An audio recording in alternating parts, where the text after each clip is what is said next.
Chapter 21, Free Will. The question is often asked, what should be done between the assumption of the wish fulfilled and its realization? Nothing.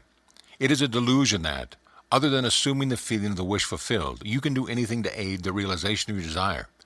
You think that you can do something, you want to do something, but actually you can do nothing. The illusion of the free will to do is but ignorance of the law of assumption, upon which all action is based. Everything happens automatically. All that befalls you, all that is done by you happens.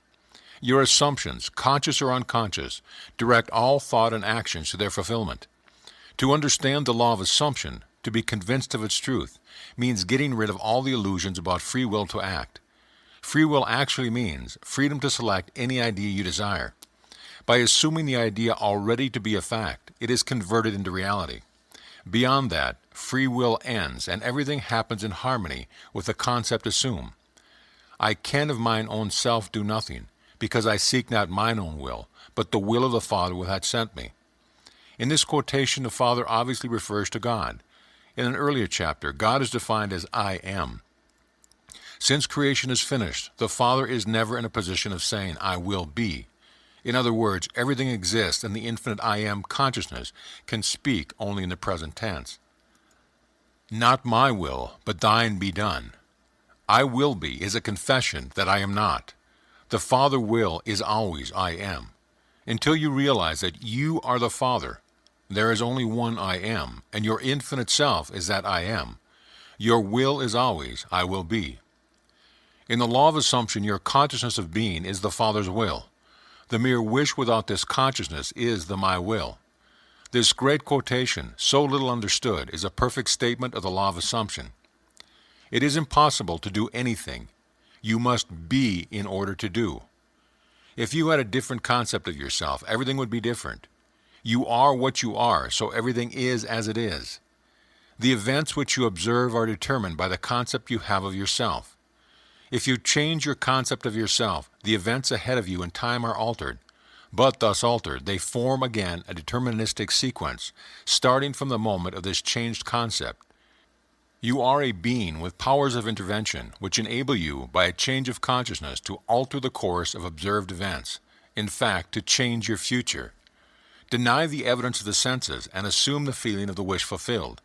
Inasmuch as your assumption is creative and forms an atmosphere, your assumption, if it be a noble one, increases your assurance and helps you to reach a higher level of being. If, on the other hand, your assumption be an unloving one, it hinders you and makes you a downward way swifter. Just as a lovely assumption creates a harmonious atmosphere, so the hard and bitter feeling creates a harder and bitter atmosphere. Whatsoever things are pure, just, lovely, and good report, think on these things. This means to make your assumption the highest, noblest, and happiest concepts. There is no better time to start than now. The present moment is always the most opportune in which to eliminate all unlovely assumptions and to concentrate only on the good. As well as yourself, claim for others their divine inheritance. See only their good and the good in them. Stir the highest in others to confidence and self-assertion by your sincere assumption of the good, and you will be their prophet and their healer, for an inevitable fulfillment awaits all sustained assumptions. You win by assumptions what you can never win by force. An assumption is a certain motion of consciousness. This motion, like all motion, exercises an influence on the surrounding substance, causing it to take the shape of, echo, and reflect the assumption. A change of fortune is a new direction and outlook, merely a change in arrangement of the same mind substance, consciousness.